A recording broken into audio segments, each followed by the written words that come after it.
Good morning. This is a recording for Sunday, October 26. The Zen story for today is titled The Roof That Tilted Toward the Moon.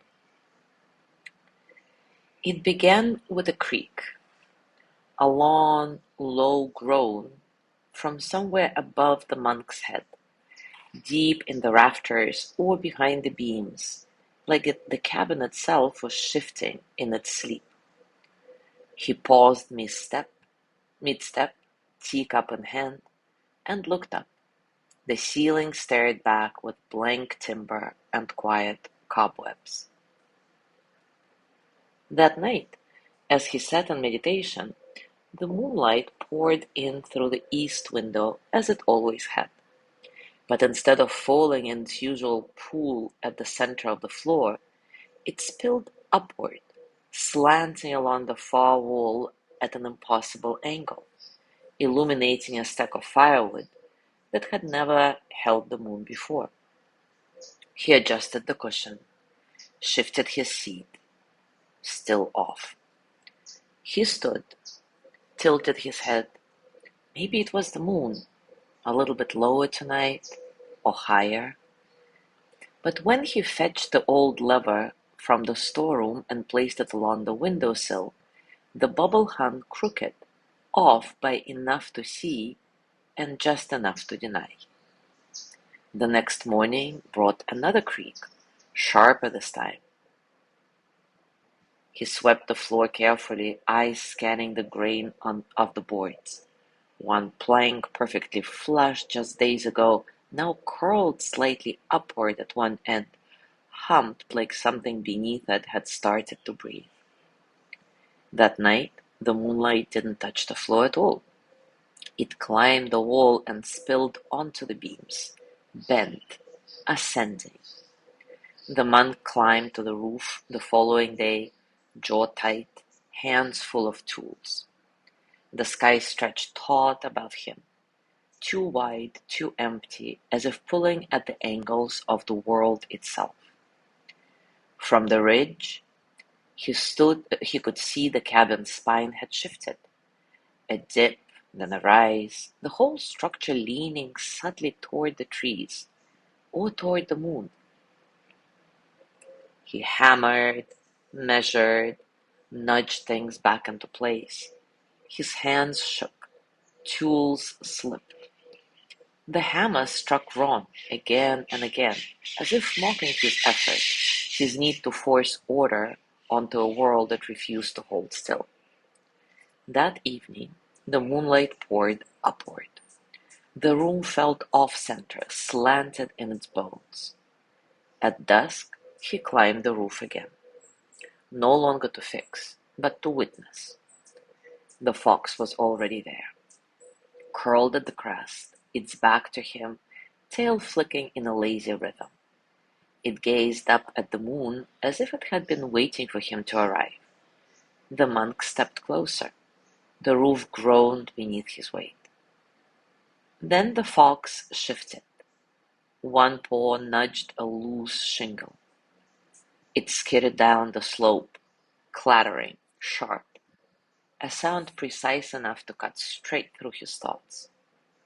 The monk blinked, and in that blink he saw it. The cabin wasn't tilting.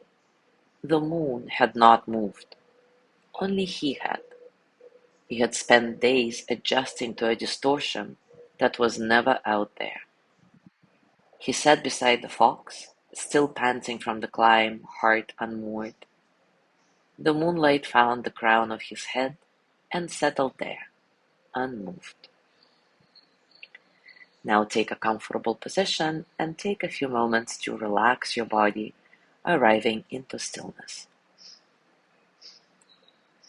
Maybe close your eyes and take a few nice, satisfying breaths in and out. Feel the breath entering your nose, cool and light, and then feel the warmth as you exhale, releasing tension, allowing you to soften a bit. There is no need to change anything. Just observe and notice the space around you. the quiet spaces between sounds.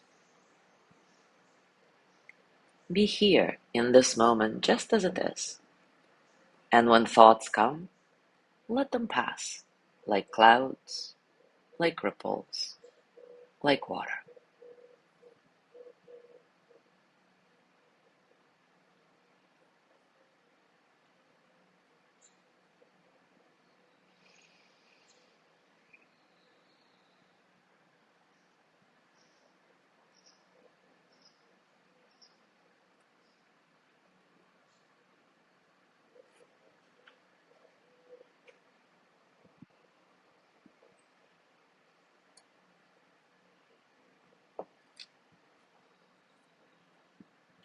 And now take a moment to reflect.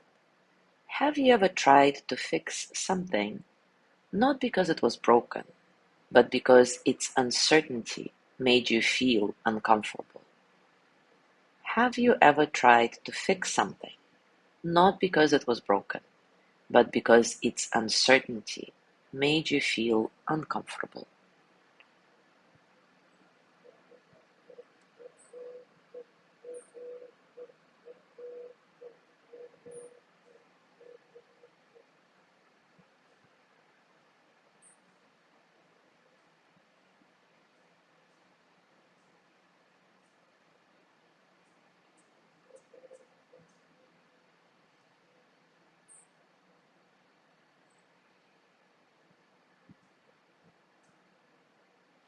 Now bring your hands to your heart and send the energy of loving kindness to yourself.